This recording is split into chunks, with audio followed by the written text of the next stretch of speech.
मैं हूं मलिक अब्दुर्रहमान और मैं अपने YouTube के चैनल पे तमाम नाज़रीन को खुशामदीद कहता हूं। पाकिस्तान ने इंग्लैंड से जो मैच 287 रन के मार्जिन से जीतना था, वो अल्लाह के फजलो करम से पाकिस्तान के शाहीनों ने, पाकिस्तान के नंबर 1 प्लेयर्स ने, दुनिया के नंबर 1 प्लेयर्स ने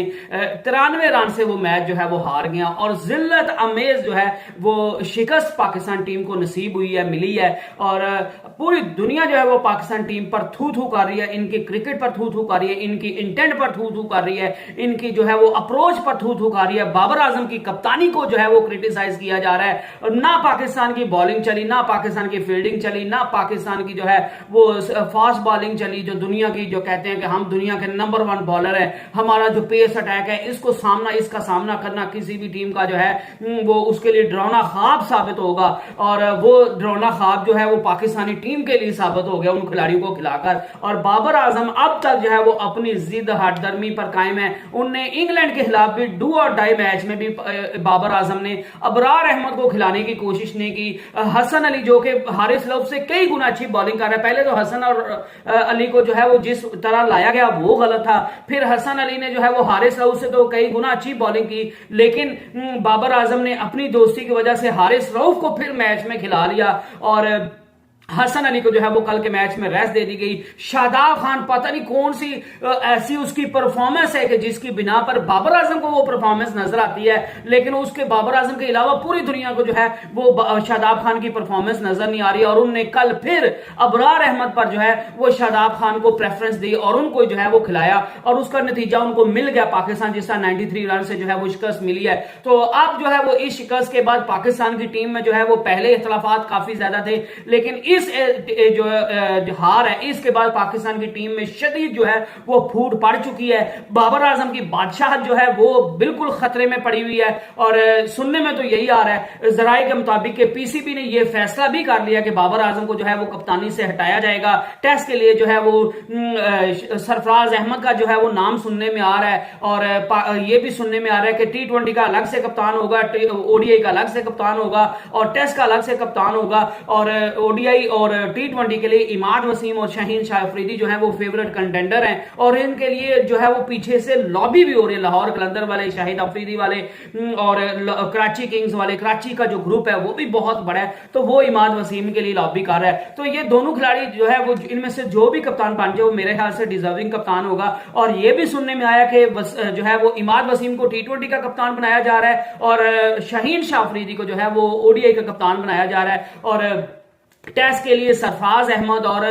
जो शान मसूद है वो उनका जो है वो नाम सामने आ रहा है। और ये तीनों फॉर्मेट का अलग अलग कप्तान बनाने का मकसद ये है कि जिस तरह बाबर आजम जो है वो ऑल इन ऑल बने हुए थे पिछले 3-4 साल से। बाबर आजम, शाहीन शाह अफरीदी, मोहम्मद रिजवान और शादाब खान जो है यही चीफ सिलेक्टर बने हुए थे, यही कोच बने हुए थे, यही जो है फील्डिंग कोच, यही बैटिंग कोच, यही जो है थिंक टैंक बना हुआ था। ये जो चाहते थे कर रहे थे, इनको कोई रोकने टोकने वाला नहीं था। जिस खिलाड़ी को टीम में लाना चाहते थे उसको ले आते थे, जिस खिलाड़ी को टीम से बाहर निकालना चाहते थे उसको आराम से बाहर निकाल देते थे। तो इसी चीज को टैकल करने के लिए पीसीबी ने एक बड़ा फैसला किया कि तीनों फॉर्मेट का अलग अलग कप्तान होगा और अब खिलाड़ियों की परफॉर्मेंस पर जो है जायजा लिया जाएगा। एक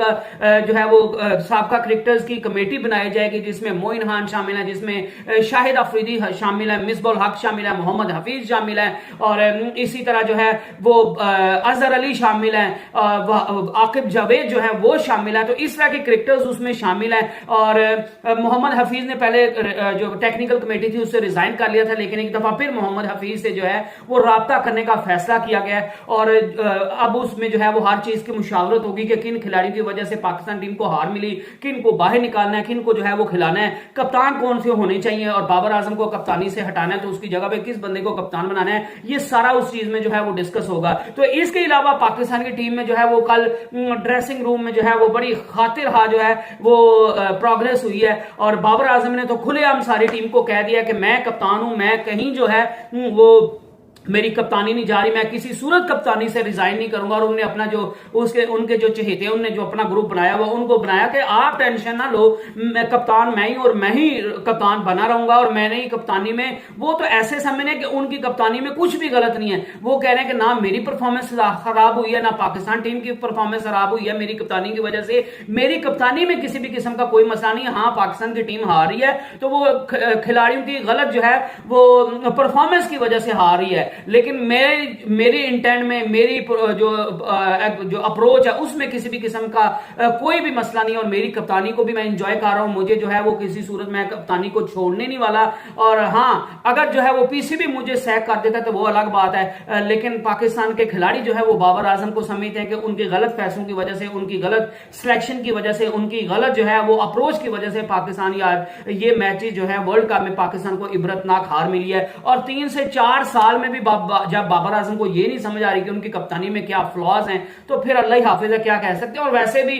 बाबर आजम कप्तानी, ये एक जो है वो शाहिद अफरीदी जरूर उन्होंने कहा था कि ये जो कप्तानी है पाकिस्तान क्रिकेट टीम की, ये जो है वो फूलों का बिस्तर नहीं है, फूलों की सेज नहीं है, ये कांटों का जो है वो एक बिस्तर है। लेकिन जिस तरह बाबर आजम और सारे लोग जो है वो कप्तानी के साथ जुड़े रहते हैं, अपनी मनमानियां करते रहते हैं, तो उससे तो यही लग रहा है कि ये फूलों का सेज है और इसकी वजह से बहुत से इंसेंटिव जो है, बहुत सी पावर आपके पास होती है। सो बाबर ने